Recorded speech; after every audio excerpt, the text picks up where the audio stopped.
of some sort. And Kids of some sort. Of some sort, Kids you of know. some sort. You know, I'm thinking, you know, we're thinking of having another. You know, we're going, you know, we're spending a lot of money on IVF. It'll happen. Yes. So, yeah, I know, right? Seriously, it's freaking creepy. But gosh, what else about me? You're the middle child. I'm the middle child. You're forgotten. Who are you? Yeah. Who am I? Don't worry about me. John. Harry. No, John. Go ahead. I'm doing something. Okay. I'm John. I'm the oldest. So yeah. Oh, is that all? Yeah. Yeah. There we go. I'm the I mean, what else? What He else works. He On works the International I work Space for NASA. Station. Yeah, So he works for pretty NASA. So I have a pretty cool That's job. cooler than my job. What do you do exactly for NASA? In a nutshell, Yeah. I'll try. Now, I basically my position is. I know. I'm like trying to figure out how to say this quickly. My position is responsible for all of the data that gets all of the science experiments that are running on the International Space Station. All of the data that is created by all of the science experiments. There's like basically a big computer network up on the International Space Station, and so you've got routers and hubs and switches, and this data is flowing through this whole path until it gets to the satellite system, and then it beams out through the satellite system, and then eventually hits the ground in White Sands, New Mexico, and then once it hits there, then it goes out to Huntsville, Alabama, where I'm located. And then from there, then it just gets disseminated out to whoever's actually interested in that data. So not only data, but we're also responsible for any video that is associated to whatever payload the crew is working on. Sometimes it's just like where they have a camera like over their shoulder, just kind of watching them do whatever they're doing. But sometimes the video is the science.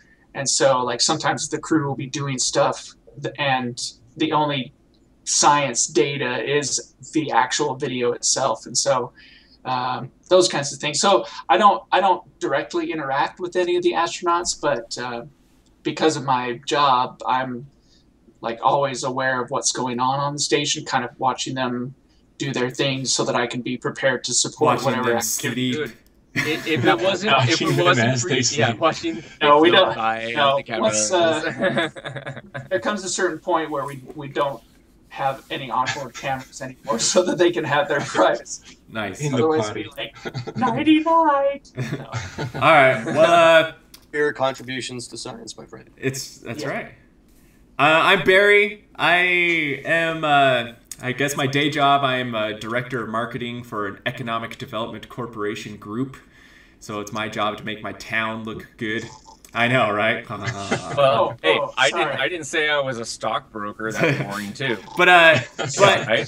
I am the reason that the Closet Geek exists. That's true. Ooh, that is true. So, and I manage all the websites and all that stuff. So. It was a senior project. It was. Yeah. It was a senior project for college that turned into now 2.5 years of awesomeness.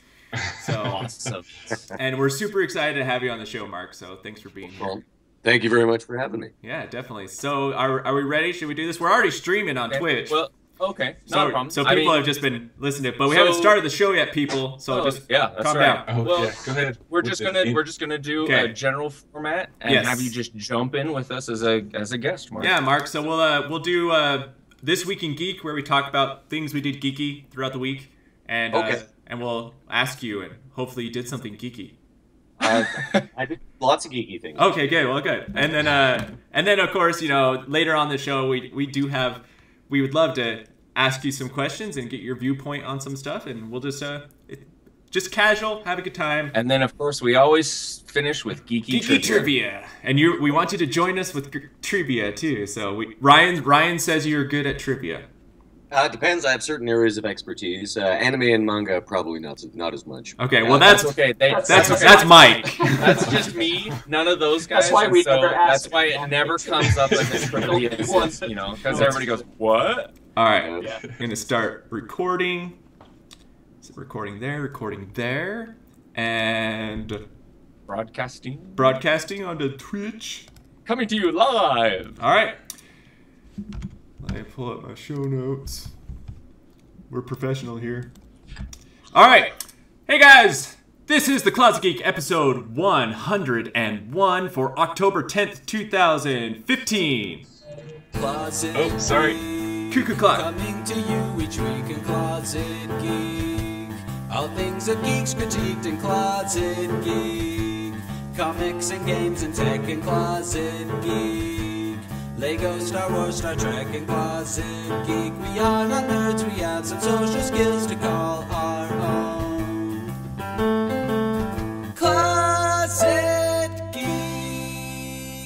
Hey guys, welcome to the Closet Geek, where geeks come out, the podcast where four brothers have united their powers to become the four horsemen of geek to bring you the best and latest geeky news. I am your host, Barry Ricks, and with me I have my four brothers, or it feels like I have a fourth brother, but Wow. three brothers, Ryan, John, and Michael. Hello. Hey, everybody. And it feels like I have a fourth brother here because we have a special guest with us. We have Mark Meer here in the house. How's it going, Mark? Hello, I'm doing well. Thanks for having me. Great. Well, we're super excited to have you here, and you know, it's a great honor, I would have to say. So, Well, I am honored. It is. it is. It's awesome. So sweet. Well, let's go to the first segment of the show.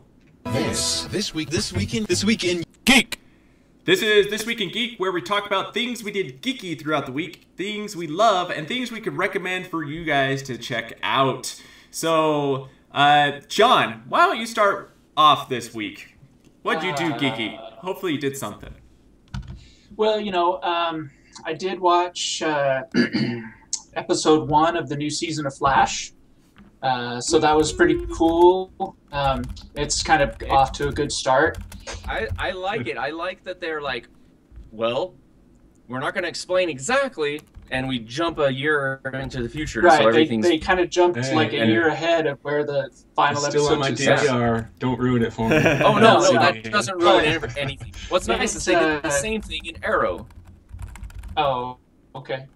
But yeah, so I watched that, and it was a show full of a lot of emotional, you know, good feelings because he's trying to, you know, deal with what he had to go through in the finale of last season, and I'm trying not to give away anything. generalist. Yeah, I know you're Very going as general. Try not to give anything as away. possible. Yeah. But Yeah. no, it was. I think it was done really well. I'm looking forward to the new season, and of course, you know, I mean, if anybody's kind of followed the news of what to expect in this new season, then you know that they're going to be introducing a lot of the other speedsters from the DC universe, like some of the other Flashes and like the female speedster. I can't remember what her name is, but then like It's not the Zoom. no, that's the Not big bad. That's the big bad for this season is That's right. Zoom. So yeah, so they kind of, you know, hinted at some of those things, but we see. I think I'm still. I'm all caught up with Doctor Who. I'm really enjoying this man, I new still need season. to watch The new really Doctor. great I've heard a lot of good episode things. 3. I haven't watched today's episode, so no spoilers on that one, please. Oh, no, Okay. I haven't watched today's episode yet, but I was looking forward to it. But Yeah. So I yeah, actually so I that's- got caught up with Doctor Who as well this week. I watched all of the new ones for this season thus far, except for today's. I am so far behind. Like I'm still with Matt Smith. That's where I am. Oh, okay. See, Yeah, I'm really I didn't watch enjoying last week's, so I need to watch last week's as well. Yeah, I'm really enjoying Peter Capaldi and his take on the Doctor. I enjoy it. Other than that, the Star Wars Battlefront beta is going currently. Yeah. We actually posted some videos on Closet Geek page, but that's been And kind of fun. That Luke Skywalker one is going viral. It's Yeah, the one where he gets stomped on by. I know, it's like the AT-AT. Boom. It's like, I like the guys looking around. It's like I know it's like right. He's like really, Raises and then up, raises the next and one. then the second leg comes and steps on him. It was pretty So you is have that an to open watch it. beta? Yeah, I mean, anybody that has a PS4 or Xbox One or a PC can join in and play. And I think it's running through the weekends. Oh, So okay. you can still get in and play. And one It's thing all that I've over really Twitch. enjoyed. One thing that I've really enjoyed is that the PS4 version, I can do. There's one of the missions that you can run, which actually allows you to do co-op split screen. And so I was really excited about that because then I can sit on the with my son and play Star Wars together, and not have to have like two separate boxes in two separate rooms, and we can play together. And that was cool. That's cool. So I was, Nice. yeah, I'm excited about that aspect of it. But other than that, yeah. Oh, I finally saw Age of Ultron. Oh, good job. What? It's only out on video now. Are you? I know. What? I rented it from Redbox. Oh, good job. You didn't just buy it, you know? You Oh no, I haven't purchased it yet. I was like, come on, it's available. I'm not sure I'll if I watch should be it. shocked I or have no ashamed. excuses anymore. Oh my I had to, God. I had to like get that stamp on my Geek card. So there you go. So got It's that too done. late. It doesn't count anymore. Yeah, Yeah, right? Yeah, You're it's- like, your review is. It is What's funny is that expired. I was watching Agents of Shield. That's another one that I've been keeping up on. Yeah. And they keep referring to things that happen in the movie, and I'm like, okay, we have to go see it. We have to see it. So finally, it was in Redbox. I'm like, okay, no excuses. $2. Yeah, it's all good. So Sweet. Yeah, I thought I was behind on movies. I know. Man. yeah, Jeez. well, when you have 5 kids at home, It's movies true. are not, something that you go and do. That's true. That's true. A valid point. By the point. Sir. All right. Mike, what'd you do geeky this week? Sure. I pulled an Traded all-night stocks? LARP. I pulled an all-night LARP. Sweet. It was awesome. Oh yeah, did it. Man, well, I play an archer, as everybody's probably seen the Closet Geek Facebook page, my archer that I made. Oh, yeah, that was But good. during the night, my arrows have UV reactant paint on it, so I pull out my UV light to gather them up. But as I gather them, of course, I'm squatting down, picking it up, putting it in my quiver, and so forth. By the end of the night, my legs were so sore because I had to keep squatting down, picking it up, and it got to the point where I'm like, can you pick up my arrow for me? 'Cause I can't bend over That's anymore. awesome. Grab it for me and I'll save your Yeah, Don't life. skip leg Yeah, day. it was funny. However, I did once again pull off a couple of epic shots. job, man. It's nighttime. It was 1:30 in the morning, moonlight only. Everybody was like, "What's going on?" They knew the big bad nasty was over there because he was wearing a glowing headband, so we could spot him. Ooh. And I was like, "Oh, there's a glowing headband." Bam! 45 feet away in the dark, and it was like, "What was that?" I don't know, but it fell over, and I'm like, "Boom, boom, killing shot." Yeah, so it was pretty awesome. Good I was job, like, I felt pretty good. So, Yeah. so Mark, have you ever done any LARPing? I have actually. I've not fantasy LARPing, but I actually play a annual Call of Cthulhu based LARP. Cool. I still have all those Call of Cthulhu books for the live action. That's cool. Yeah, this That one, thing- the one that I play, isn't actually based on that. It's some friends of mine have made up their own system. They have a group called Wraith, and they also do Cthulhu movies. They actually won the H.P. Lovecraft Film Festival Award last year, I believe. Cool. And- Oh, then I've seen their film. Then that's sweet. Yeah. Theirs is called Vomica. It's like a World War II setting with the Yeah. Lovecraftian elements. So is that like a weekend event, or you said it's once a year, so how does that work out? Well, they actually do more than one a year, but I'm usually over there once a year, so There you I can play with them once a year. You're a busy man.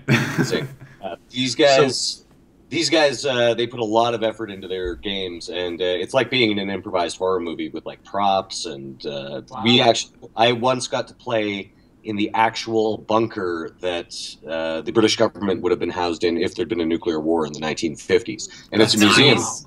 But they're friends with the owner. We were able to play after hours, like in the actual bunker. So yeah, it's an amazing game, and cool. It's not open to the public. Like it's friends doing it. Only, right? Yeah, I'm a huge. I'd fly to England for that. Fan, so yeah, I know, right? Yeah, seriously. Yeah, I'm a huge H.P. Lovecraft fan. I in the as I said, I had the LARP books that they made back in the late '90s. I think. Yeah, and I ran some games that were just the same way, where everybody had to jump in cars and go from location to location and do this big investigation. Lots of fun. It's never a dull moment when you can make a person cry out of fear. You're like, yes, storyteller job done. So yeah, pretty awesome. So, yeah, achievement, bing. Yeah, so that's pretty cool. I really enjoyed LARPing this week. Sweet. SLC Anime met. We reviewed our show. It got a 7.5 for the From the New World. Awesome show. 25 episodes, so kind of long.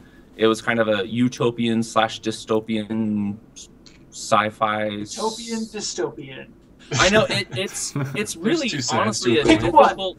It's a difficult show to explain, but it's really about just discovering human nature and really a psychological thriller show. So it got a lot of great reviews, so a lot of people liked it. Yeah, so there's like 4 or 5 other series I finished that I won't go into this week. Thank you. Been doing Shield. You're welcome. You're welcome. I know nobody in this room cares, but I do. I care a little bit. Yeah, we know that some of our listeners are big anime people, so yeah, that's true. That's true. However, that's why Michael we always are the chooses Four the Horsemen. weird ones to watch. Yeah. What? The ones nobody's ever heard of. Hey, just because I just recently watched. Oh, what is it called? Is it wrong to try and pick up girls in dungeons? That's the title of the show. It's so funny. And what's funny is it has nothing to do with what the title of the show is. It's great. Shield season 3's been awesome. Gotham season 2's been awesome. Gosh, Doctor Who, all the shows. I've been really keeping up on those. But of course, as I mentioned, I haven't hit last week's Doctor Who. Boom. I'll just stop there. Sweet. So, please do. Huge sword competition today. That went really awesome. So it was like a 10-hour day for me doing sword judging. So I got to piss off people when they didn't like the way I called it.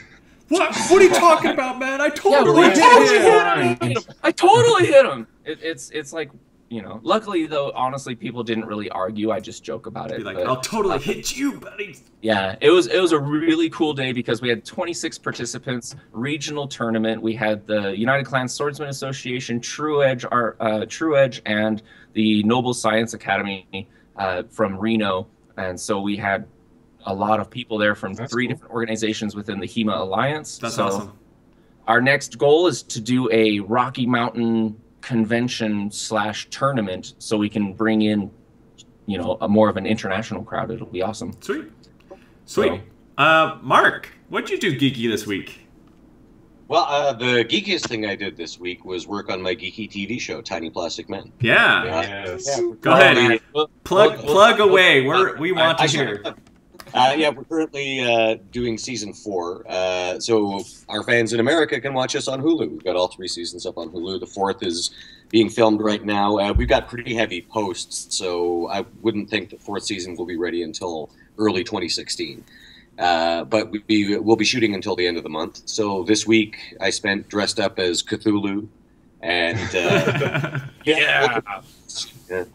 also as Dr. Von Chaos, who's sort of my loving tribute to Dr. Doom, who is actually, he showed up in sketches in the early days of our shows, and then sort of gradually just got integrated into the main continuity to the point where he's now dating the boss of our main characters. So he's just sort of like in the character. Alexandra Gottfried, yeah.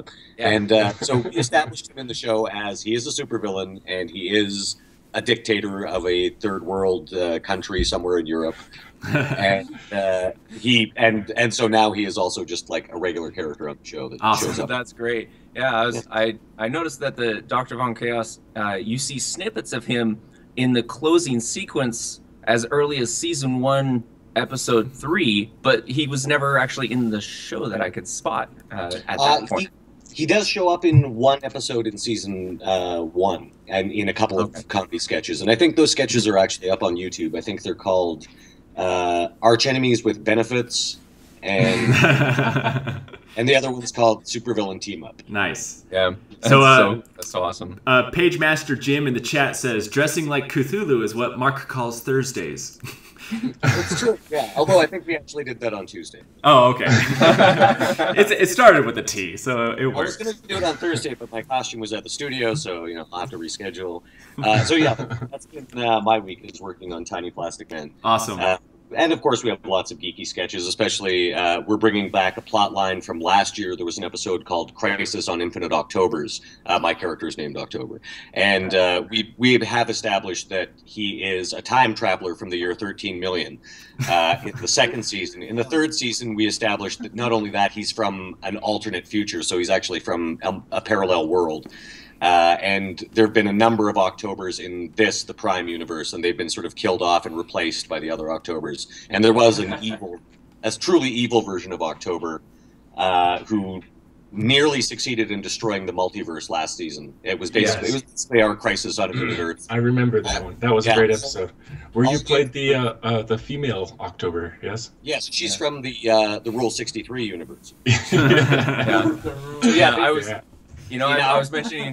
I was mentioning to my brothers, I was like, we get to interview October in October. Epic. October this day. So yeah, in that episode, all the infinite universes were pared down to 6 universes. Basically, at the end of it, all the universes had been destroyed except 6. And they were the Rule 63 universe, where everyone's gender is reversed, the ape universe, where everyone is an ape, a dark future one, and the high school French universe, where everyone just speaks high school French. Oh. Not fluent French, but high school French. High school French. Yeah. High school French. That's right. That's awesome. Sweet. And there's also there's a steampunk universe. We've established that as well. That's where Golden Age October is from. Oh, there you go. Golden Age October. That's awesome. Nice. I like October is definitely one of my favorite characters in the show. Just he's so cool and just collected all the time. It's just funny. Thanks.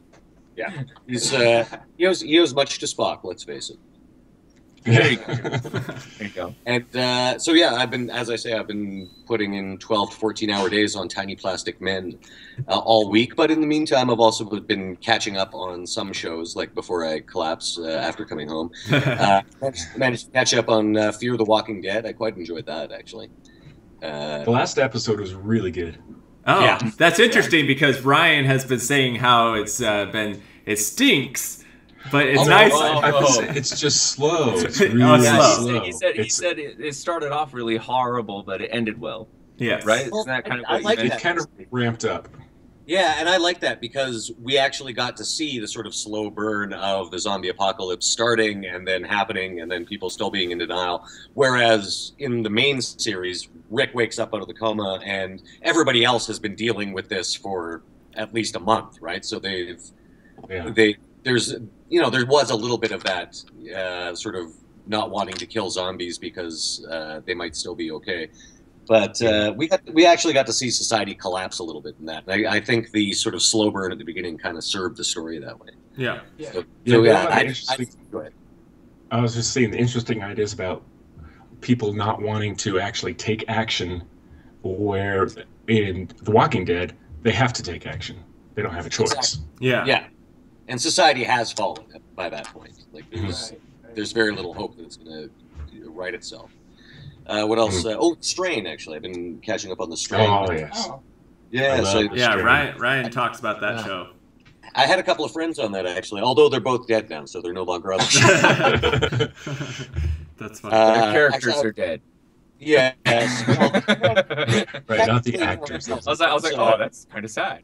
Yeah, I'm friends with Robert Melee, who played the original Master, who was like the giant version of the Master. So he has moved on to a new body, and Robert has moved on to a new job. So There you go. I understand that, according to Facebook anyway, he bears no ill will towards the new master. That's good. That's good. So, do you ever get any chance to get any gaming in? Or are you much of a gamer, Mark? You know, I have games waiting for me to play, and there's like still in the plastic. I've got my Xbox One waiting to be hooked up and played with, but I've been so busy that the games that I've mostly been playing is stuff that I can play on my iPad when I'm on the move. There you go. Yeah. I've been loving the Telltale games. Oh, yes. Yeah. Both of the Walking Dead seasons were great. I love the Fables one. I'm just getting caught up on the Game of Thrones one now, but I kind of don't want to get caught up on Game of Thrones because then I'll have to wait for the final chapters. Right. There you go. Dude, up till now, I've restrained myself. I've waited until the entire game is out before playing it, but I just couldn't wait with Game of Thrones. So got under there. I'll be like everybody else, waiting a few months for the last chapters to come out. Waiting and waiting. Waiting and waiting. I did pick up my comics this week, and Oh, I was there you happy go. to see. I was very happy to see that the new issue of Secret Wars was out finally. Oh, okay. Yeah, I haven't caught any of the Secret Wars yet. I've been digging it. I've always loved alternate universe stuff, and so it's just kind of really fun mashup, salute, tribute, what have you. Right. I guess we'll see what happens when the dust settles and the new Marvel universe. With I know they're going to be integrating characters from the Ultimate Universe into the main continuity, and Old Man Logan, I think, is coming into the main continuity as well. Wow. Yeah. And That'd be cool. That'll be cool. yeah, so we'll see. I'll be interested. It's the first time that Marvel's kind of done this sort of reboot. So unlike DC, that has It had seems so like many. a DC thing, right? Yeah, that's true. You say you reboot, and everybody's like, "Oh, which one for DC?" And you're like, "Oh, no, this one's for Marvel," and everybody's like scratching their head. I did like I am liking Secret Wars a lot more than I liked the DC version that happened earlier this year. Yeah, the Yeah, Convergence or whatever Convergence, yeah. It just all seemed to happen so quickly, and it sort of promised like we'd get a little bit more of the. Well, it happened so quickly after they just started the New 52. Granted, it's been a couple years since they started the New 52, but it's just like it's already been a couple of years, and you want to start all over again with new stuff, and it's just I don't know. I think they're kind of flailing in the deep end. Yeah. That's how I feel about it, Ryan. It seems like they're not sure what to do, so they're trying so many different things until something sticks to the wall. Right. yeah. So There are no bad ideas, people. Just stick it on the. that's right. just put a stick it pin on in the it. whiteboard. Put a pin in it. I don't know. Speaking for myself, if they just went back to publishing in the pre-Flashpoint continuity, I'd be just as happy. I'd probably buy more DC books. I think that's when that was when they had the most fans.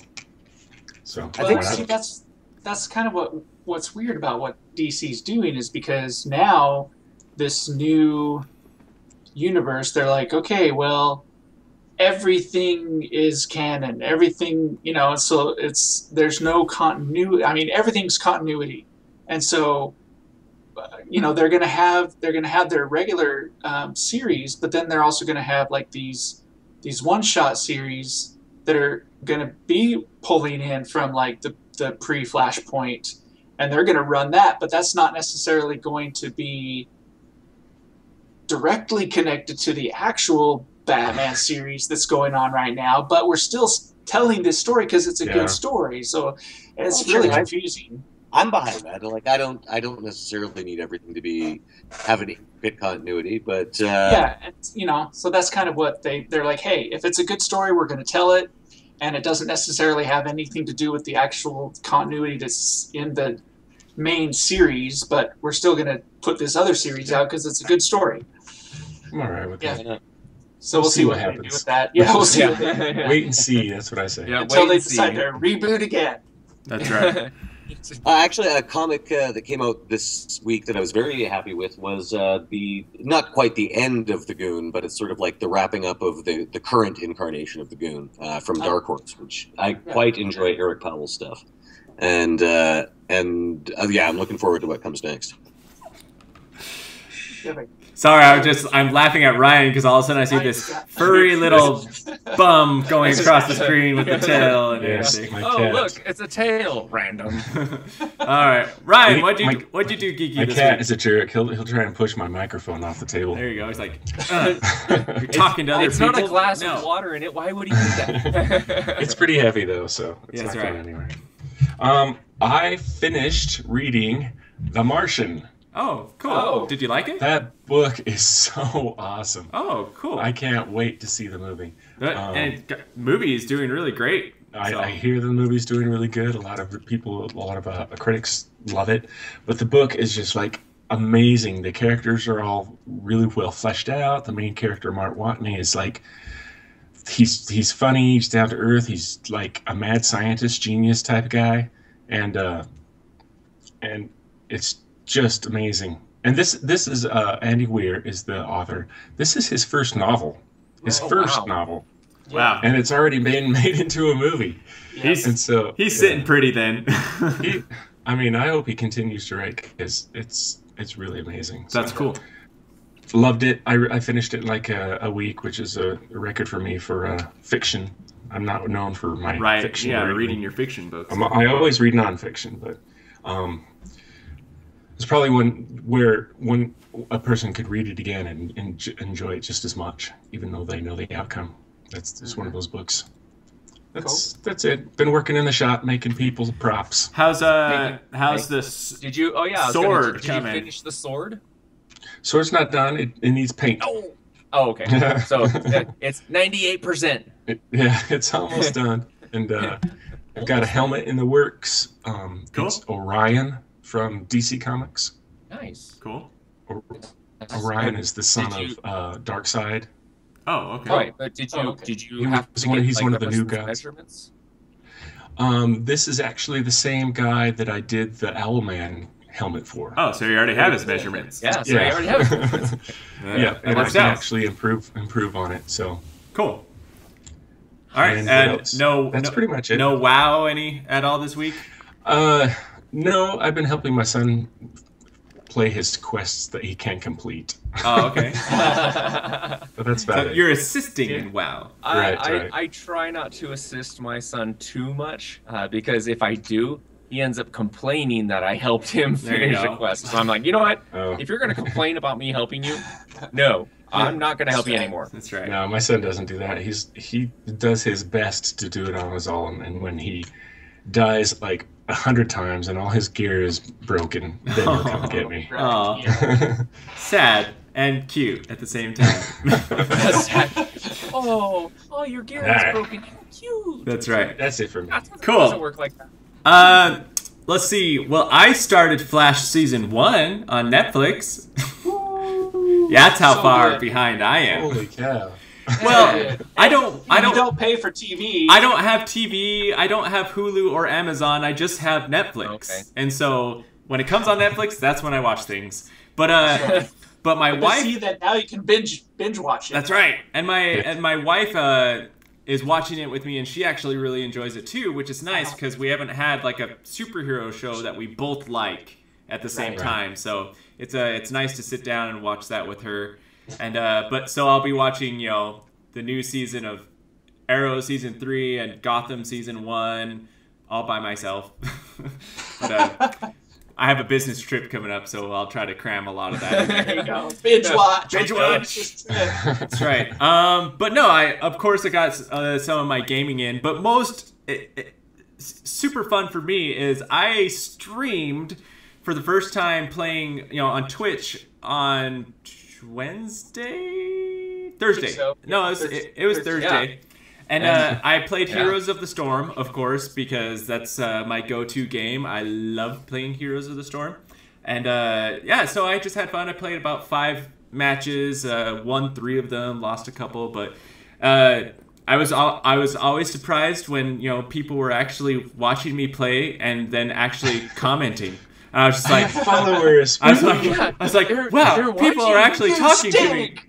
I can't believe you went top row instead of bottom. No, it was all positive. It was all positive. No, it was nice because it was my very first time streaming, so I was like tweaking my sound and getting it all right. And there was one person in the chat that was very helpful. Like, that I kept like, how's it now? And they're like, oh, maybe a little bit here and a little bit there. And so I worked it out, and it was lots of fun. Of course, I love playing Heroes, but I was really surprised how enjoyable streaming a game was, because I was very talkative, talking about what I was doing, the things I decided to do, and then answering the questions and talking to people in chat.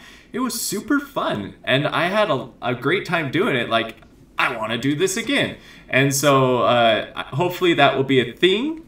I don't have a set schedule because I don't think I'll be able to have one to stream. But Mike has talked about possibly streaming some Final Fantasy, and now we're going to start streaming all the stuff together. Yeah, we're going to start streaming our show, The Closet Geek, on usually on Thursday nights at 8 p.m. Mountain Standard Time. And yes, this is our first broadcast on Twitch. Yes, first time on Twitch with the Closet Geek podcast. And so thank you for everybody that's in the chat room. And awesome. Appreciate it. And Ryan's Cuckoo Clock. Yeah, as always. Yay, Cuckoo Clock. Brought to you by... That's right. Germany. All right, well... I have one go back. One go back, okay. Oh, okay.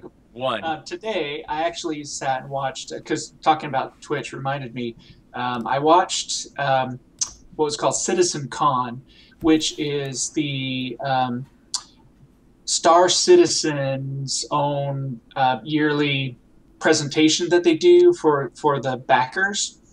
And if for those of you that may not be familiar with Star Citizen, it started out as a Kickstarter from Chris Roberts, who was the man behind all of the Wing Commander. Oh yeah, I love space the flight sim. Yeah, so he started this Kickstarter way back in 2012, where he wanted to do another space flight sim because there wasn't really. I remember any space that, flight but I sims. thought Right. I didn't know it went anywhere. Well, since then it's blown up into like $100 million of crowdfunding money Holy crap. that they've So it's become pretty huge. It's like on the ridiculous same level as next gen AAA. But a lot of people have been complaining because it's been in development for 3 years, and Well, it's like, when you have $100 million, you can make it really awesome. And Well, it takes a while and to that's produce kind of something what that awesome. and that's kind of why they do this every once in a while, just to say, hey, this is what we're working Well, on. I This is what think- we're doing. I think people just don't understand, because I interview people all the time from Kickstarter for the other show for Sweet Kicks, and some people they just don't understand that just like you're paying to get the game started. Like, what you're seeing is very raw stuff, and it's just like people, when they fund it, they're just like, oh, I expect to get it in a couple months or something like that. This is not a pre-release order. Yeah, and it's just like, this is a video game that doesn't even have its guts yet.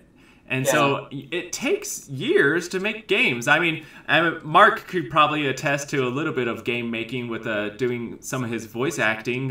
It's a lengthy process, is it not, Mark? Oh, certainly. I mean, Mass Effect, for example, was released in 2007. I started working on it in 2005.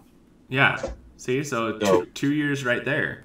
And that also, like, I was brought in after a lot of, the story and the world creation and stuff had been done. A lot of concept art had already been done by the time I was brought on board. So yeah, it's a process of years, and especially when you're just starting out from concept. Definitely. So today, as part of their Citizen Con, they released kind of a trailer, kind of a scene from the campaign portion of the game that they're working on. The campaign portion is going to be fully acted, and so the fact that we've got Mark on here talking about voice actors in video games, I felt it was very relevant. But they announced the cast that's going to be in this thing, and I'm like, okay, well, that's where all their money went. Just listen to this cast. I kid you not. They've got Gary Oldman. Oh, wow. That's a lot of money just right there. Yes. Gary Oldman, Mark Hamill, Okay. Mark Strong, Gillian Anderson, Wow. John Rice Davies, Oh. Andy Serkis, and then a bunch of other people that I kind of recognize from, you know. It almost sounds like a other- mini series versus a video It's game. gonna be, yeah. I mean, they're seriously turning this whole thing. It's gonna have like this very like Battlestar Galactica feel to it, and they say that all of the characters, I mean, they're all fully motion captured, and it's going to be completely interactive, where like you as the character will be able to completely interact with all of these characters. It's not just going to be watching a cutscene, for example. You're going to be able to go and have conversations with these characters, but it's like, I mean, it was crazy when they kept rolling these names. I'm like, oh my gosh, now I know where all their money went. Yeah. But I was really excited because it's gonna be pretty awesome. That's cool. Sweet. So anyway, I just wanted to bring that up. Yeah. Well, let's go. Don had to have a geek out moment. That's right. It's okay. That's right. Wave your geek flag proudly. That's right. Let us go to the next segment of the show. The Weekly Geek. This is the Weekly Geek, where we generally talk about geeky news, and we will talk about some geeky news stuff that we like to talk about. But since we have the wonderful Mark Meer here tonight, we're going to have fun talking to him and maybe bring up some things that are going on in the voice acting community right now. I'm sure that Mark has had a lot of people talk to him about the strike going on right now. Correct, Mark? Yeah, well, that's, of course, for members of the Screen Actors Guild who live in the States. I live in Canada myself. That's right. Yeah. So are you not really involved with that then?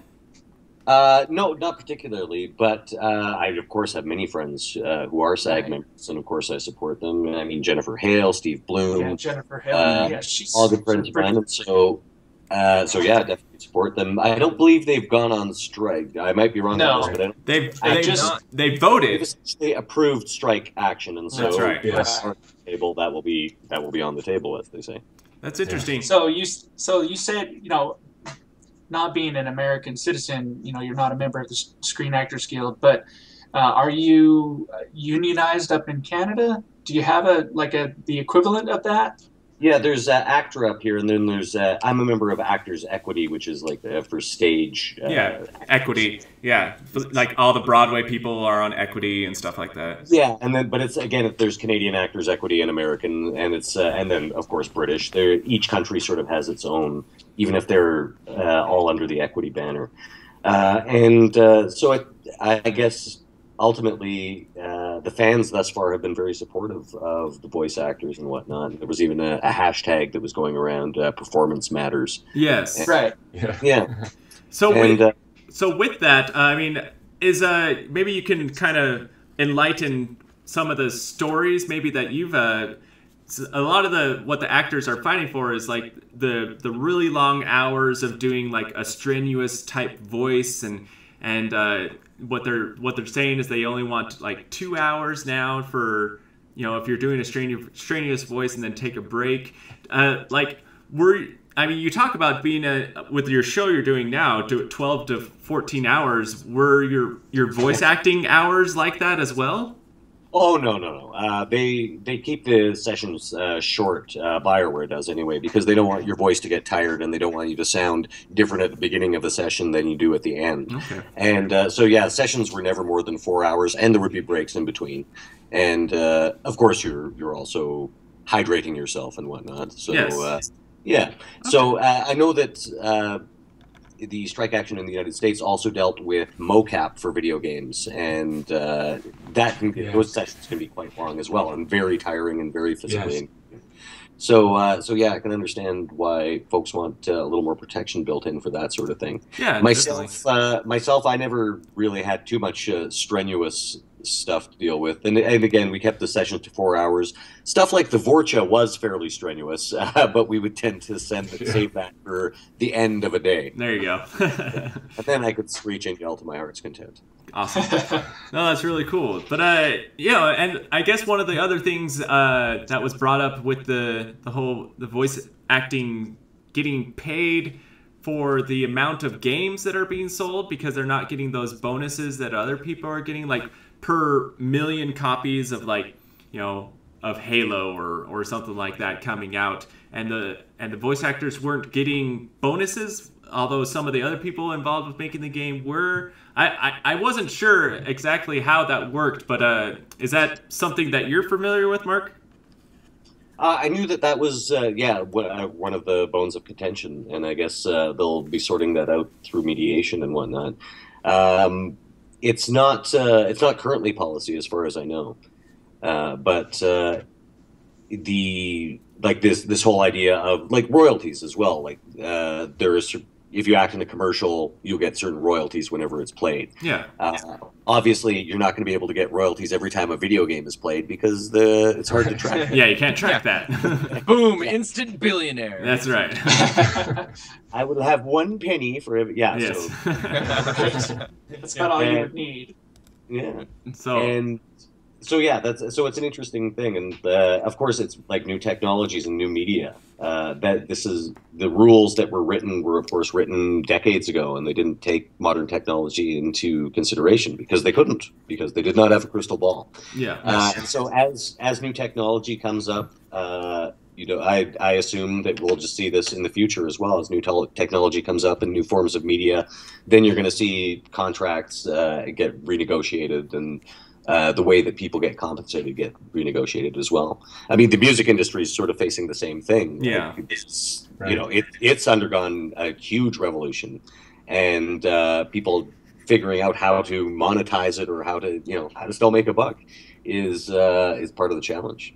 Definitely. So, with some of the new tech coming out, have you been able to do any of like the motion capture or anything, or have you just done strictly voice? I haven't done much motion capture. There's now we get into NDA territory. There's some stuff I can't talk about. Oh, okay. Okay. That's I was actually going to ask something you probably can't answer. about the. Well, technology is always pushing forward, and so but there is stuff. So I work for NASA. I'm sure you understand. Yes. right. Yeah. I'm a huge BioWare fan. I think I've played like almost every game they've made, and so I've pretty much played every. So you are practically in almost every BioWare game that has ever been made. How did that? To some extent. Yeah. So how did that happen that you became like BioWare's go-to guy? Well, I was lucky enough to get in on the ground floor with BioWare, essentially, because I'm from Edmonton. I still live in Edmonton, and BioWare was started in Edmonton and still has their their founding office here. So I basically was fortunate enough to get in at a time where they were still having general auditions, and some friends of mine did a game, one of their very early games called MDK2. MDK. Yeah, Yes. I remember that. Nice. And they were all improvisers and comedians like myself, members of local troops called Atomic Improv and Three Dead Trolls in a Baggie. And I was buddies with all of them. And I like video games. I was like the biggest nerd around in my circle of friends. And so I was just like, oh God, if they ever do auditions for video games, I got to know about it. And my friend Shauna Perry, she let me know when they were having some auditions just at a studio near the theater where I work, actually. And I went in for an audition and got cast for a single line in the final cutscene of Baldur's Gate 2. So you had to beat the entire game, even to see my one line. Nice. But they must have liked that line well enough because they kept calling me back for stuff. And at the time, of course, they were working on the Baldur's Gate games and later Neverwinter Nights. And I was a Dungeons and Dragons player. So the fact that there was a real shorthand, like they could put me into the booth and just say, this is a chaotic evil kobold shaman. And I wouldn't ask, what's chaotic evil, or what's a kobold, or what's a shaman. All right. I don't okay. Although, I should mention most kobolds are lawful evil, I think. At least That is true. You're like, I think there's a discrepancy here. He was a unique. That's right. There you go. Yeah, so there was that shorthand. Also, I was available and I lived in town, so they could call me in for pickups and things like that quite easily. So that's how I sort of developed a working relationship with BioWare. And so subsequent to Baldur's Gate 2, I did sort of both Throne of Baal and Shadows of Amn. and did the Neverwinter Nights stuff with them as well, and Kingmaker. Did demo work with them on Knights of the Old Republic, the original one.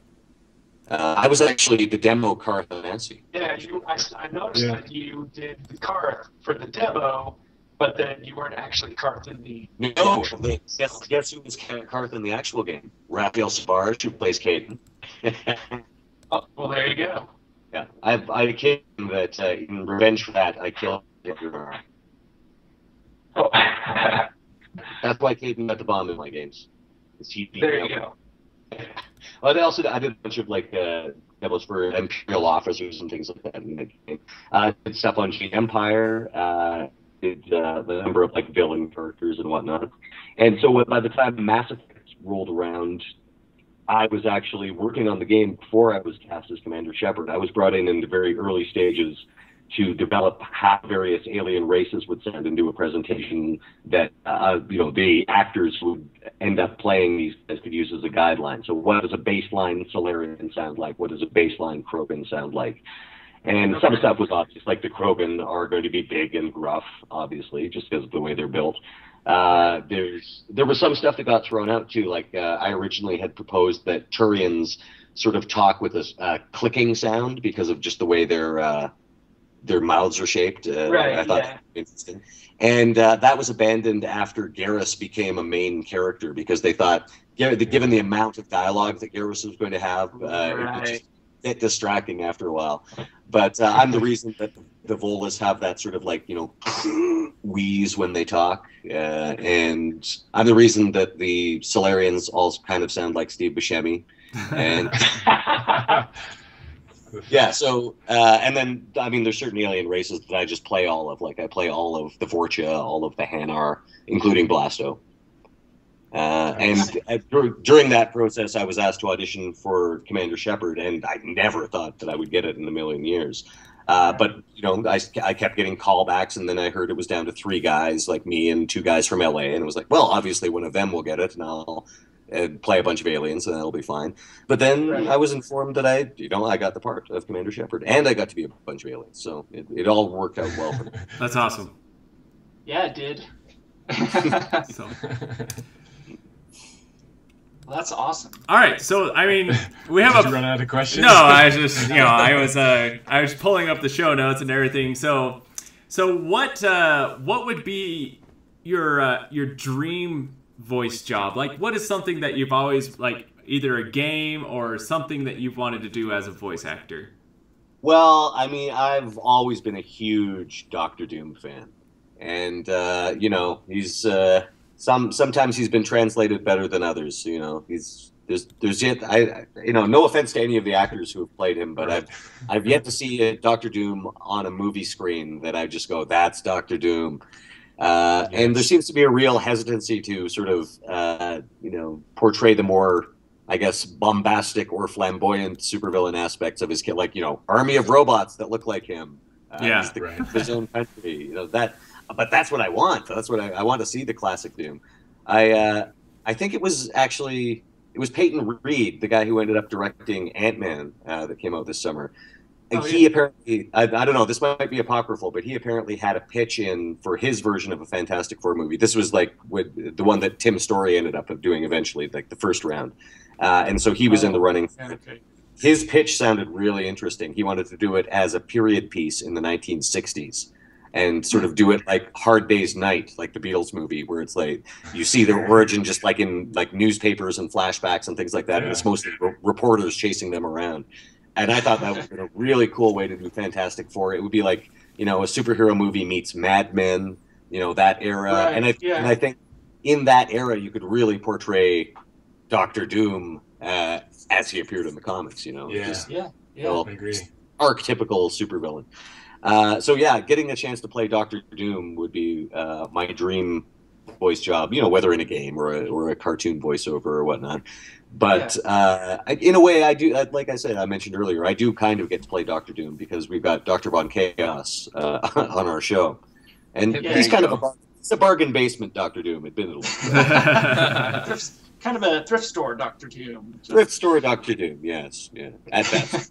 No, that's really cool. So there, like you said, with I can't even talk right now. With voice acting, I'm just so excited. You are not a voice actor. No, I'm not. But it's something that I've thought would be fun to do, or that other people that I know would be interested in doing. So, what would be your tips for people that are interested in doing voice acting, and how would they go about like actually becoming one? Like, do they post open auditions, or like, hey, we're looking for someone that can talk like a duck or something like that? How does it work? They did it. Well, BioWare did in the '90s, so that's my advice. Get in on the ground floor with BioWare in the early '90s, like I did. Oh, okay. So let's time travel. Go back in time. Go back in time when it's a little bit easier. Activate your time belt. There you go. That's right. But yeah, that's I'm probably the worst person to ask, because I managed to. That's like I said, I developed an early working relationship. Do a good audition once and have them hire you again and again. There you go. Yeah. I am not the guy that has like, oh yes, I did my demo and I had that. I didn't even bother putting a demo together until I had a bunch of stuff from Mass Effect. That it was just like, oh, just grab some stuff from the game. So, Mark, did you have stage experience for acting before you got into voice acting? Yes, that's actually how I got my start, was stage improv, especially. And that's a bit of advice that I could give to people. The lessons that improv teaches you can be applied to almost any branch of acting, and especially to voice acting, because a lot of the time you're going in with a cold read. You won't have seen the script beforehand, especially with video games. Yeah. And so you have to be able to just jump right into the character. You may or may not have the other performances of your fellow actors in the scene. So improv really does teach you how to be in the moment and assume the character instantly, and deliver a good cold read. So take some improv classes. There you go. There's usually at a local improv place you can take classes at. So that's a good start. Yeah, that's cool. I mean, if someone wants to be a voice actor, I always tell them, well, the first step is to be an actor, and then the second step is to book a voice gig, and then all of a sudden you're a voice actor. So you're not a voice impersonator. You're an actor that happens to do voices for animated or characters. So ideally, yeah, that's what it should be. So it was interesting because I actually came across D. Bradley Baker has a website blog type thing where he does, basically this is how you become a voice actor, and he is a huge voice actor in the in everything, and he talks about like, okay, well, first start reading out loud. He's like, can you read a whole chapter of a book out loud without like, wanting to die because you're talking too much or something? Basically he's like, start reading out loud and train your voice, because he's like, if you can't make it, reading a book, then he's like, voice acting is going to be a lot harder than you think it's going to be. And I just thought that was funny, because right now I'm actually reading Harry Potter, the first book, to my kids out loud, and it's hard. Well, I mean, I'm reading it, but the hard thing is like trying to come up with voices for all the different characters, and I'm like, and this is a book. It's not like I'm doing a single voice for an animation, I'm doing like 30 different or plus different tried voices, and I always find myself, I'm like, wait, this sounds exactly like the same character I just did 10 minutes ago. All my characters are Russian. They're all Russian. I certainly hope that all the Harry Potter characters you do have appropriate regional British dialect. Oh, of course. Yeah, right. Of course. Yeah. But his British accent is awesome. It totally is. That character's Welsh, not English or Irish.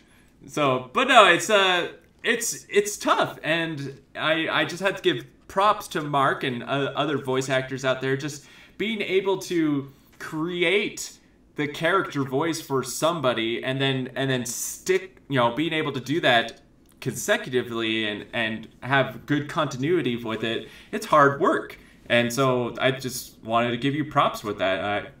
My reading of Harry Potter made me realize, like, oh man, I stink. So, Mark, what kind of direction do you get when you're doing voices? Do they tell you what? Are they very specific, or do they say just go with the flow, or how does that work? With Mass Effect, yeah, it was quite specific, and they were looking for specific things and scenes. And I had a great director that I worked with, directors, I should say, Caroline Livingstone, Shauna Perry on the first game, also Suzanne Hunka came in on Game 3 along with Caroline. So, yeah, you really rely on your directors to give you context for the scene, because you're not getting an entire script. You're sort of getting your lines, and sometimes you'll have the pre-recorded lines of the other actors. But for context and like what just happened, what's happening next, where are you in the game, what are the possibilities of this scene, which ways could these scenes go, that's what you really rely on your director for. And so, yeah, they're absolutely vital. And I had the advantage of, because I was doing the bulk of my recording in Edmonton, I did a couple of sessions in Los Angeles and in London as well, but that's just because I happened to be there at the time and they needed to grab it. We'd have the writers in as well. It made it a little easier for my sessions in Edmonton because they could actually physically be there, but sometimes they would Skype in to sessions elsewhere as well.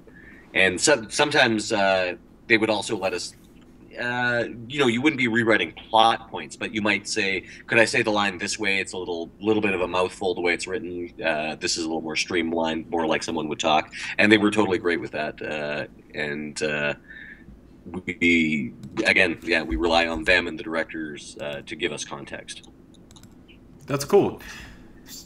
So we actually had a question from the chat, as this is kind of for everyone. They want to know if we're excited to hear the Fallout 4 voiced protagonists. So, oh, yes. Yeah, me especially, because my friend Courtney is actually doing the female protagonist. Oh, okay. There you go. She played Jack. Courtney Taylor, she played Jack in 2 and 3. That's cool. Oh, okay, cool. Oh, all right. So I didn't see who was announced. Yeah, I didn't either. So unfortunately, I can't tell you how excited I am, other than well, Okay. because I haven't Give seen. I haven't seen. Where's the list? What's the list? Yeah. Google well, the I was list. gonna say, thanks Google. for Ramus for their question. yeah. That's great. And it's just interesting. I'm excited for voice acting in any game nowadays because, like Mark said, the technology is changing, and the way that acting in video games, it's really like making a movie nowadays, where they do, like, even with doing the motion capture now, and they're doing full acting. I mean, like we see in Halo, the new Halo coming out, you have like Nathan Fillion in the game that looks and sounds like Nathan Fillion, and that's super cool because he's awesome. But And he's also from Canada, right? Edmonton? Yeah. Yeah, he's actually, he's from my city, and he's alumni of my theater company. He actually just helped us raise quite a bit of funds for renovating. For the new so, theater. are you friends with him? Yeah, I saw him a couple of weeks ago, actually. That's You so haven't seen cool. You haven't seen his lightsaber battle thing? I missed it. Yeah, that's so great. I'll find that From, picture.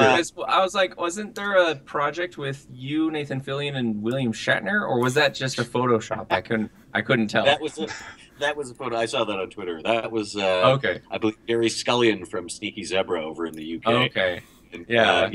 I think I retweeted that actually. I saw that and I was like, that would be epic.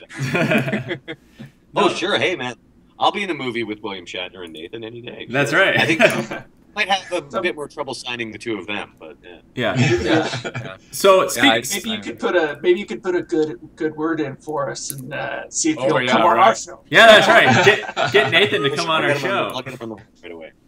Yeah, there you go. So, Yeah. But yeah, the lightsaber thing that you guys are referring to, that was from November actually. My wife Belinda and I stayed at Nathan's house because we went to LA for Halloween, and he was very kind enough to have a little lightsaber battle with me. That's awesome. And he had a lightsaber there for me. He had, I usually fight Sith, and luckily he had a red saber. Oh, there you go. Nice. It's like, Well, I don't do anything but Sith, so. yeah, I was gonna say, Mark, you mentioned Belinda, and I was wondering, do you love to be able to work with Belinda on different shows and projects? Because I know you've voiced in the same games before, but is it awesome to work with her on Tiny Plastic Men? Yes, it is. Well, as I say, we've both been working on it this week. And You so better it's- say yeah, yes. Yeah. it's in the room. Yeah, right. Hello. Yeah, it's fantastic. We've of course worked together on stage quite a bit. I've been in plays that she has written. We improvised together in Dynasty, the live improvised soap opera, which is a weekly show here in Edmonton. Which we sort of change up the setting every season. So last season was Vikings, which was awesome. I saw your beard. It was very cool. The season before that was Downton Abbey, and I think we're doing Pimps in fun. the 1920s for this season. There you go. Sweet. And of course, Belinda's on Tiny Plastic Men as well. And we're doing one of our first cons together, actually, at the end of the month in Ooh. Daytona Beach. Nice. Cool. Fantastic. Nice. That's great. And she, of course, has been in all the Mass Effect games, and Yep. actually, she gets much larger roles than me in the Dragon Age games because she is British and has an authentic British accent. Right. There you go. I was gonna say I did notice that Much more she's done authentic. the But she can Dragon pull Age it off real games, well. and she did Witcher 3 as well. I saw. That actually, she wasn't in the game itself. She was in some. We were just mentioning Sneaky Zebra. Sneaky Zebra did something for the game, Okay. which was a live action sort of Witcher short, and Belinda provided the voice of Yennefer in that. Oh, okay. That because I saw that in her IMDb, and I was like, oh, that's so cool. Yeah. So talking about movies, you said you love to do movies. Is that something that you're wanting to, like, are you working on trying to break into the whole Hollywood scene, or maybe movies up in Canada, or how are you, is that something that you really want to do in the future? Well, I do have my hands full doing a TV show and a radio show and video games and stuff like that. So yeah, like when I get offered film roles, I certainly do them. I just did a movie with Jewel State, as a matter of fact. Jewel, from Firefly, of course, and Sean Roberts, who you may know from the Resident Evil movies. He was Wesker in those. Okay. And this was a nice romantic comedy called 40 Below and Falling, and I actually play Jewel's fiance in that. Okay, cool. And, All right. given that the romantic leads of this movie are Jewel State and Sean Roberts, maybe figure out how things work out for my character. No, that's awesome. No spoilers, though. No spoilers. Of course. It's actually the film festival rounds right now, and it was actually shot in 3D. Oh, Oh, Interesting. cool. Well, that just barely came out then, right? Yeah, this year. Yeah, that's right. It was Okay. It was just at the Edmonton Film Festival and the Calgary Film Festival this month. sweet. Oh, wow. Yeah. So can you, I don't know, you may not be able to confirm or deny, but have you been asked to work on Mass Effect Andromeda? I can neither confirm or deny. NDA. NDA. That's not to get anybody's hopes up, so do keep in mind that BioWare has gone on record as saying Shepard's story ended in Mass Effect 3, and this is like the same universe, but it's a new era Right. and new games. Now, yeah, granted, I understand you wouldn't be as Shepard. However, they've got to bring you back. You're the go-to guy. There's some alien races that I'm all of, so hopefully some of those That's aliens. right. There you go. That's I cool. could not possibly say anything at this stage, but I can talk about Dragon Age Inquisition. That's out now. Yeah. So that's Yeah, I've done that. that's right. That's And great. so did Baldur's Gate. Baldur's Gate. Yeah, that's Yeah, been announced. new edition. Yeah, Siege of Dragonspear, which it's great actually because as I mentioned, Baldur's Gate stuff was some of my very earliest Yeah. voice work, and so now there's an all new Baldur's Gate game, and for fans of the old games. You may know that there's a company called Beamdog that recently put out the Baldur's Gate Enhanced Editions, which were great. Like you had, everything the old games had, plus all the DLC, plus all this new stuff available for the price of an app. So just hours and hours of gaming. Right. And I got to play a couple of new characters in that. I played. In Dragonspear, I probably played 24 characters, but there's a couple of main ones, party members, Rasad, the monk, and Baloth, the drow sorcerer, who I have a lot of fun. Oh yeah. He of course was the bad guy in the Black Pits. You cosplayed as that you at the cosplayed as contest, Baloth. right? Yeah, Yeah. the Edmonton Comic Expo just happened. and I had a great time with that. But one of the highlights was getting to host the costume contest as Baloth. And I was going to say, that. you know, cosplaying as Baloth and being the voice of Baloth, it must have been pretty epic to pull that off. Yeah, definitely. oh yeah, and we had lots of help. We had Nat Jones, who of course did art on direction on the Baldur's Gate Enhanced Editions and on Dragonspear. He had his Baloth concept art, and he worked with another friend of ours, Travis Shuchuk, and they built Baloth's staff.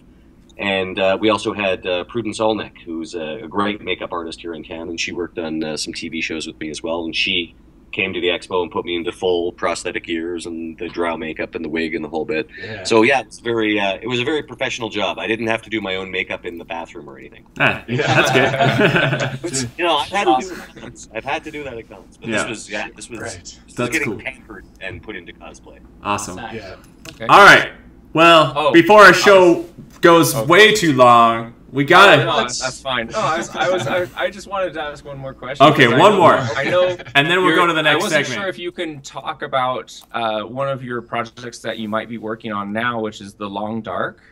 I can talk about yes. Okay, because Yeah. I'm like, oh, did you have a question, John? I was like, No, I mean it's that Long Dark's already out, isn't it? It is out. It's basically alpha still on Steam. Oh, okay. So it's Yeah, early yeah. access. Oh, okay. Yeah, Right. but we have, I believe it's over that by now. The last I heard, and this was a few months ago, was 250,000 players. And people are really loving it just in the sandbox stage. But there will be a story mode eventually. And Okay. I, of course, One of play these stories. the protagonist, Will Mackenzie, who is a Yeah. bush pilot who's above the Canadian North. When a geomagnetic event knocks out all electricity on Earth, he crashes in the Canadian North, and you basically just try to survive. I've actually heard that it described as player versus Canada. That, yeah, it's like a survivor well, thriller game. it sounds a lot like Well, a basically, a you book cannot survive. It's just Right, the game yeah. is about how long you can How live. long you can Yeah, live before you it's- die. It before is you correct. die.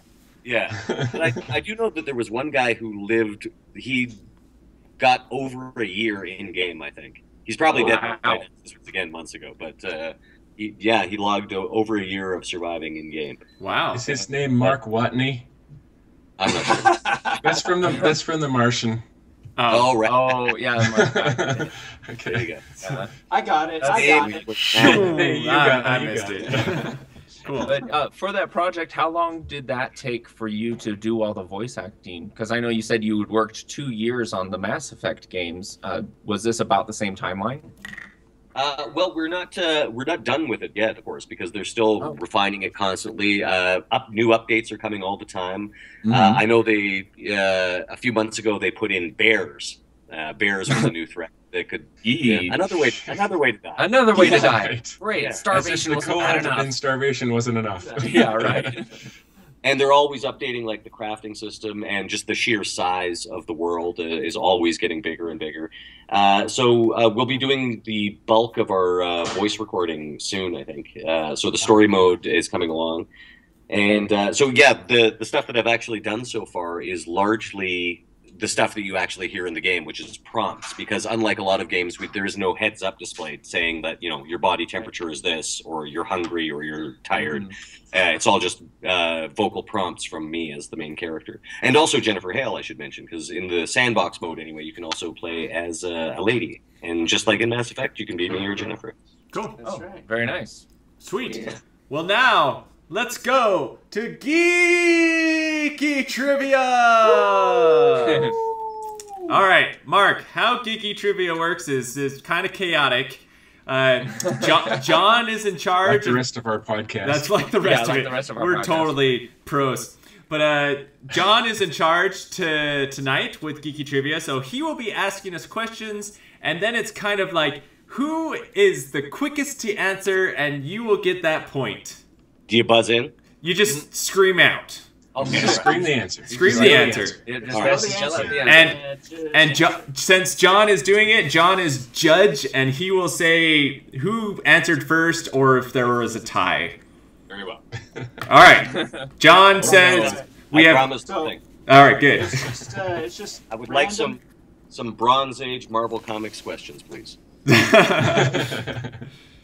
You may get. Yeah. Okay. Well, the first question. Okay. Kryptonite was introduced to the Superman universe in order to do what? I got it. Okay. Hey, Mark. Go, Mark. He was introduced basically so that he could be weakened because he had no weaknesses at the time, and it was introduced, I believe, on the radio show before it was introduced into the comics. That is so correct. I told you That's he knows like- comics. That's so correct on many levels. He should get an extra point for knowing more. Yeah, like extra 5 points for even knowing the history behind why. That's awesome. Yeah, that's exactly correct. During the radio show, they were like, okay, how are we going to give the guy that does the voice of Superman a break? Because he's always in every show, so he needs a break. He needs to go on vacation or whatever. So they came up with Kryptonite, which weakened him to the point where he couldn't really speak. Oh. And so they allowed other people to just do like The grunting. mumbles and grunting. You know, it's like oh, you know, for like a while, so that the guy that actually did the voice of Superman could take a break. That's funny. So that's why Kryptonite was introduced. Cool. All right. Yeah, All right. The guy wanted to go to the Catskills or something. Yeah. He's like, All right. According to Forbes magazine, Okay. the richest fictional character is who? Tony, no, it is T'Challa. Black Panther. oh, T'Challa. Yeah. Oh, yeah, T'Challa he was saying is- T'Challa. yeah. I was saying T'Challa.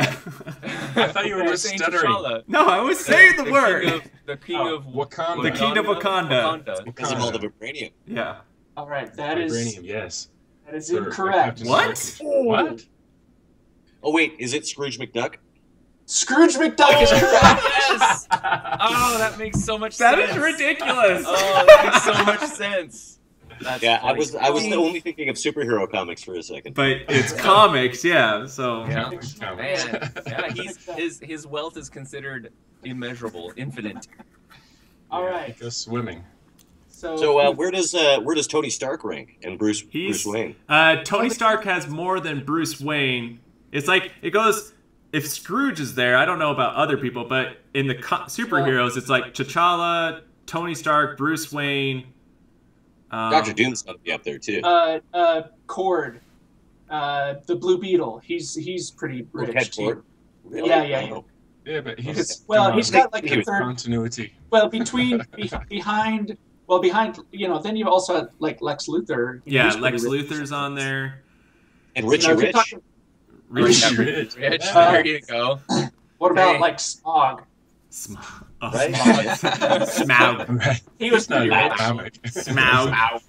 Ow. All right. All right. Next question. Before CGI backgrounds, Okay.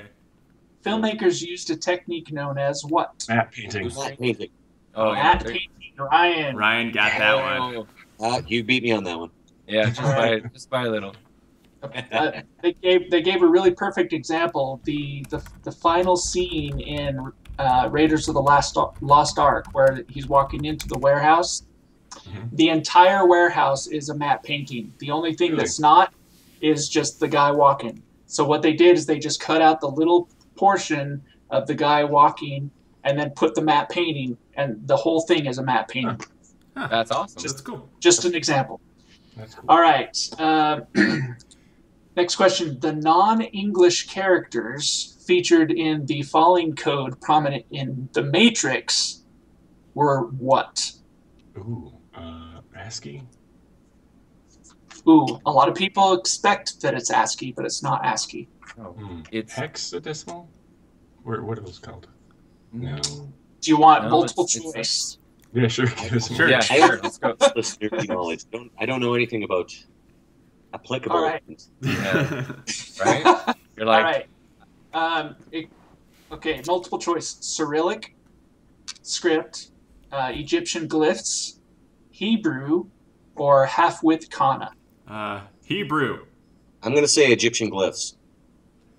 I'm gonna go with the first one. What was that? I'll go with the None ones of you that are they didn't correct. say. None of us. No one's correct. And What the is it? half-width kana. I don't Which- even know what What? that is. I don't even know what that is.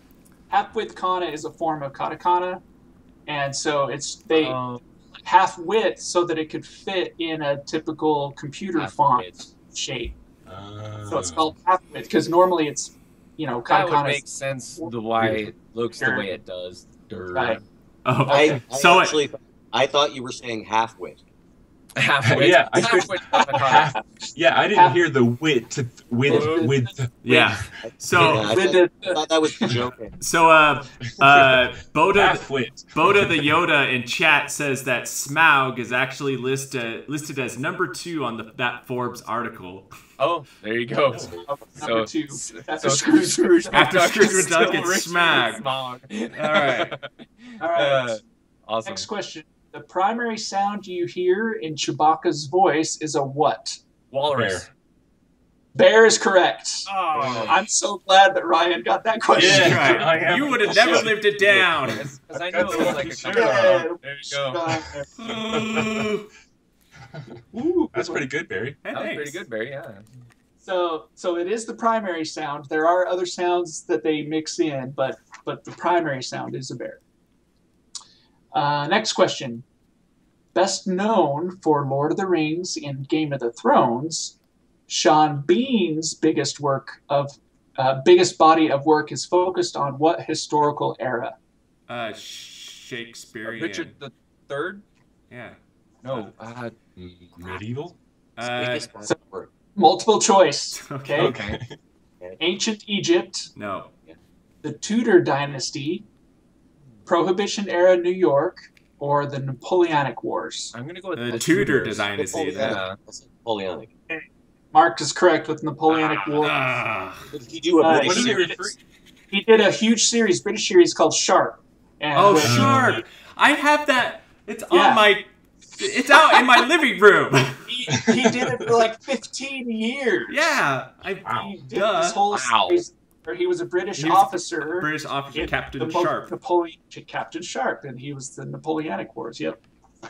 So it's based on a novel series, but anyway. Yeah. Right. Learn something new. Did he die at the end of that series? I was gonna say, Did he die? He Right. died. No, because it's still. I think it's still ongoing, like the novel series. Oh, jeez. Next question. The voice actor behind the iconic Sesame Street character Elmo He's a big black was guy. also the voice of what character? Cookie Monster. Oh. Oh. Is it a Sesame Street character?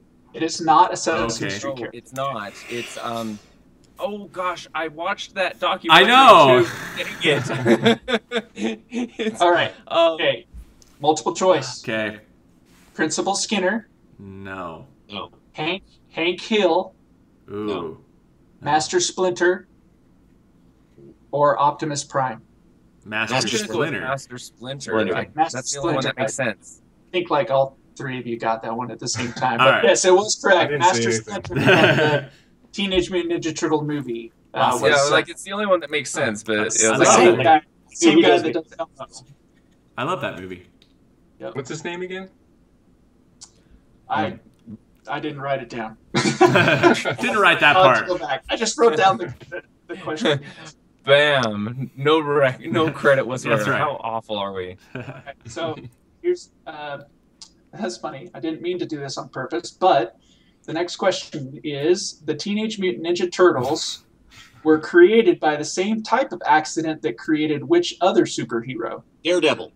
Ah, Daredevil is yes. correct. I knew that one. Oh, that's right, a chemical spill. In fact, It's the same in chemical. fact, in the the, same yes, it's the exact same accident because in the Teenage What? Mutant Ninja Turtles, in the Teenage Mutant Ninja Turtles comic, there was also a young boy that was involved in the same accident that spilled the chemicals on the turtles. I did And it was not like know a that. total, because they were like completely acknowledging Shout out to Daredevil, right? Daredevil. That's I mean, awesome. and think about it, because Daredevil fights the ninjas called the Hand.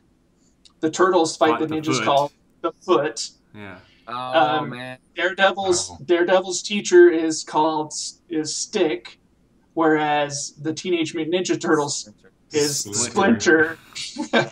So Wow. it's totally Oh this. my They were gosh. like completely like this in a- love with Daredevil. That's Wow. funny. I hadn't put that correlation together. Yeah. All right. Next question. Which iconic sci-fi character is immortalized as a grotesque on the Washington National Cathedral? I'm going to say Darth Vader. Quasimodo. Is it What Vader? was your answer? Vader is correct. Oh, Yes. yeah. Darth Vader. Darth What? Vader. What He's cathedral? the Washington National Cathedral in D.C. Wow. Watch. Bam. Mark. I wasn't even paying attention. Sci-fi Damn. character. I've actually seen. And actually, we were talking about turtles. I got to meet Kevin Eastman at the Edmonton Expo a couple of weeks ago. Nice. Cool. Oh, just a couple weeks ago. That's very good. Very nice guy. Oh, man. All right. Mark's kicking our butt. I know. Yes, he is. Okay, next question. Mark Hamill auditioned for Luke Skywalker at the behest of the actor behind which horror movie character? Freddy Krueger. Freddy Krueger is correct. Oh, hey. Yeah, Robert yeah, England. Robert England. Yeah, so Robert England, they were friends. They were he friends was at like- the same college or something. Yeah, like they were roommates or something. And so he's like, dude, you should go and audition for this because I think you're good for it. And Mark Hamill's like, I don't really. He wasn't really going to. And then like he pushed him. Robert England pushed him to do it, and the rest is history. That's the story. Interesting. That's the story anyway. Yeah. Yeah. All right. Let me get Mark on the phone. That's right. The first cartoon character to get a star on the Walk of Fame was who? Mickey Mouse. Mickey Mouse is correct. Wow. Damn. That was really fast. Yeah, that was. I was like thinking, and He's the most famous cartoon character in the world. Yeah. Kind of Wait. makes sense. Did he get his before Betty Boop? That's what it says. That's a good It says question. first cartoon Probably. character. She was probably because it was back. It was back. In the Yeah, day. I had the They are information. colleagues. From back That's in the right. day. Yeah. Yeah, right. Okay. Next question. What popular sci-fi book began life as a radio show? Hitchhiker's Guide to the Galaxy. Yeah. That's That's what I was correct. going to say. Yeah. Dang I was it. about Dang to it. say that too. Guide to the Galaxy was It- initially oh, a man. radio show. And I think All right, we've next- all read that too. Yeah. Next question. Who was the mascot for Nintendo's iconic gaming magazine, Nintendo Power? All right. Nice spot. Oh, I know this. Donkey Kong? No. Nope. I know this. Um, What's his name? Hubert? Nope. no, I'm Nintendo Power magazine, right? Nintendo Power. The little green It's guy. It's not Link, Little is it? green guy. No, What's it's his not. name? No, it's, Kirby. I don't know. I don't think the little green I guy can is. totally So it's not the green see guy. the character, but I can't. Jumpman. No. Okay. Man. I, What is The it? answer. if you have multiple choice, but no. No, Go ahead. just give the The answer. answer is Nestor. Nestor. Whoa, that's Nestor not what I was was just- thinking. He was just. He was Okay, just then a it kid. probably wasn't who I was And thinking he was- of. He was like in every single, and he was like the mascot. He was in all the. Anyway, it's called Nestor because the original What's NES. called the NES. Yeah. It's a so- Japanese Okay, thing. They love their alright, mascots. That's just dumb. Yeah. It should have just been dumb. Mario. Yeah, right? Mario, right? Yeah. All right. Next question: which early video game console offered perfect arcade-to-home game ports? Atari. ColecoVision? The No. Television? Okay. the TurboGrafx Or 16. television. The Okay. TurboGrafx 16. I'll give you multiple choice. Okay. Atari And television, 7800, yeah. the Sega Mega Drive, the Super Nintendo, or the Neo Geo. Oh, Neo Geo. Okay. Yeah, the Neo Geo is correct. It did. The Neo Geo did. Now, granted, their lineup was fairly limited. It was, Like- but they were all really of the great Neo games, Geo and they still are. arcade games, all of the Neo Geo arcade games, like Samurai Showdown and stuff Metal like that, Slug. Yeah. you could play them on their home console, and it was the exact same game on the home console. That's cool. Yay! All right, three entirely non-canonical Legend of Zelda games were created for which video game system? The Sony PlayStation.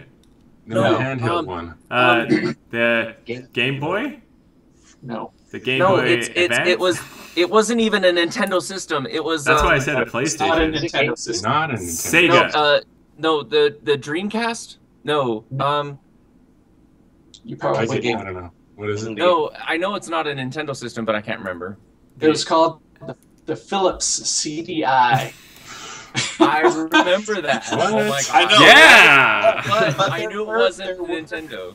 But it was a CD. It was one of the first CD-driven consoles, even before the PlayStation.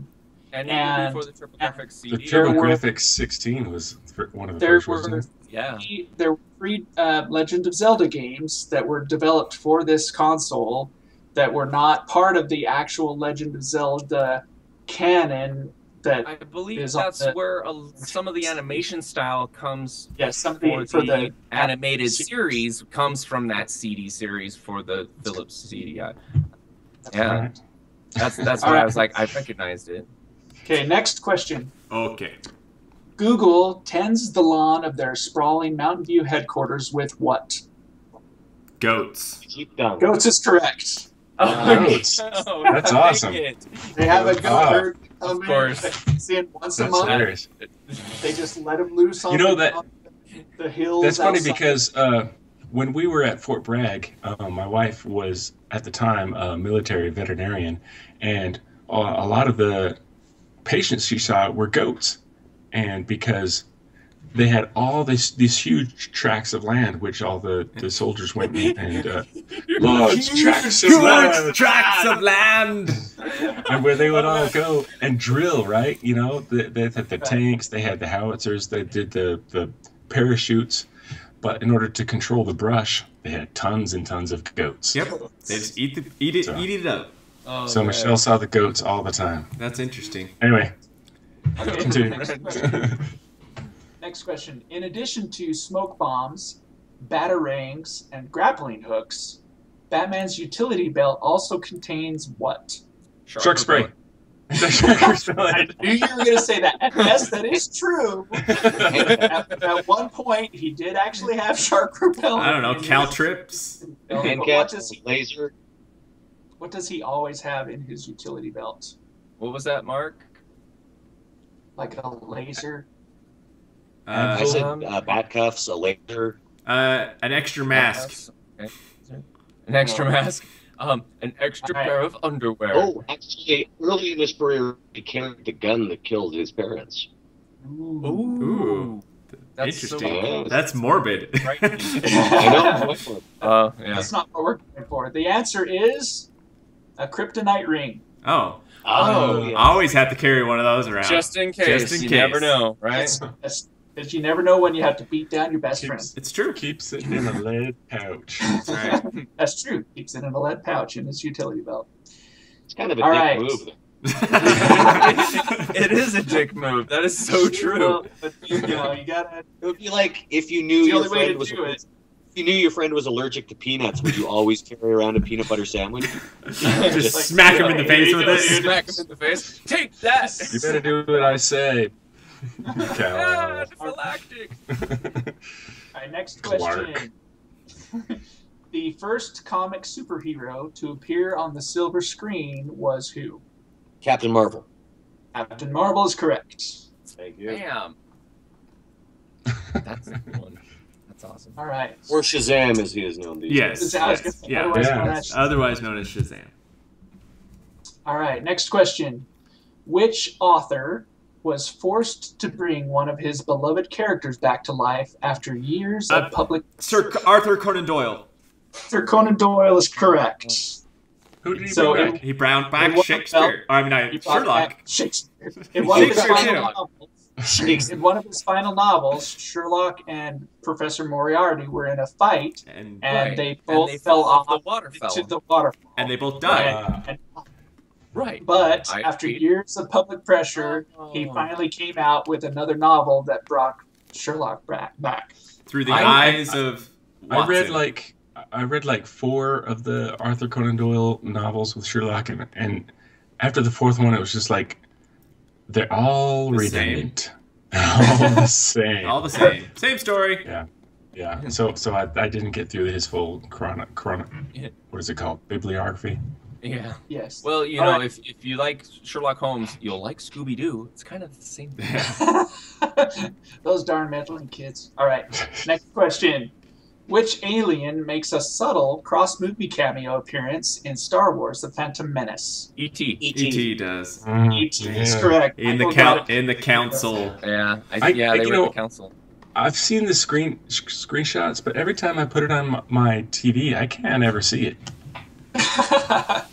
Honestly, It's it's the same thing with the It is subtle. It's R2D2 in the in the background. first Star Trek remake. Right. Yeah, it flies Even across the like screen. second Yeah. by second, I'm like, I don't know where it is, but then I see the shots and it's like, here's the circle, and I'm like, it's not there. All right. Final question. Okay. Which Harry Potter actor was told a vital piece of information about the series plot filming um, the first film? The guy who played Snape, what's his name? Crap. Alan Rickman? Alan Rickman. Alan yeah. Rickman is correct. Hey, You're Mark said it welcome. first. Thanks, Mike. Yeah, Mark said it first, so I have to give it to him. Yeah. Snape is not I correct. for some reason I couldn't. His Snape. name couldn't come to Severus my mind. Snape. Severus. Yeah. Snape. So Yeah. Alan Rickman was actually told kind of like the role that The Snape end would have game. in the whole thing, so that he knew how to like accurately portray his character. And he actually got access to the novels before they were developed into a screenplay, so that he could completely develop his character the correct way. Cuckoo. All right. That means it's time. Cuckoo. So that is the final for Geeky Trivia. Yeah. And Woo. the winner for Geeky Trivia today is Mark Meer. Yeah. Oh, man. Oh, All I knew we were yeah, getting kind of close. took an early lead and Yeah. never gave it back. Never So, gave it back. Mark had 8 points. Barry and Michael were tied with 4, and Ryan had 2. Nice. All right. He doubled us. Good job, Mark. All right. Sweet. Thanks, guys. And thanks for having me. Yeah, thanks for coming on the show. Why don't you tell people where they can find out more about you and what you're doing? Well, you can check out Tiny Plastic Men, my comedy series, on Hulu in the United States. You can also check out my radio show, The Irrelevant Show, at cbc.ca/Irrelevant Show. And you can also follow me on Twitter at Mark_Meer. I wanted just at Mark Meer, but it's some Dutch kid. I know, right? So it's Mark_Meer. Yeah, on Twitter. I wanted just bricks, but it's taken up by someone else that doesn't use their account either. So, Yeah. So cool. Thanks so much, Mark, for being on the show. We really appreciate the time. We know you're very busy, and thank you so much. We appreciate it. And thanks to all of our friends at the show. We have a podcast for sci-fi. Check them out, and also Alpha Geek Radio. And also go to Doghouse Systems for your PC gaming PC, and use the code ClosetGeek for your free 120 gigabyte SSD, and use our Amazon affiliate link for all your online shopping needs. And you can find all of our other information at theclosetgeek.net. Thank you for joining us this week, and we're so grateful that we're going to be start streaming live on Twitch every week too. That's going to be a thing, and we hope you spread the word and join us next week. We are the 4 Horsemen of Geek, and we're always reminding you to wave your geek flag proudly. You've been listening to a Closet Geek Studios production. For all information about Closet Geek Studios, visit theclosetgeek.net for all your geeky needs, or follow us on Twitter and Facebook.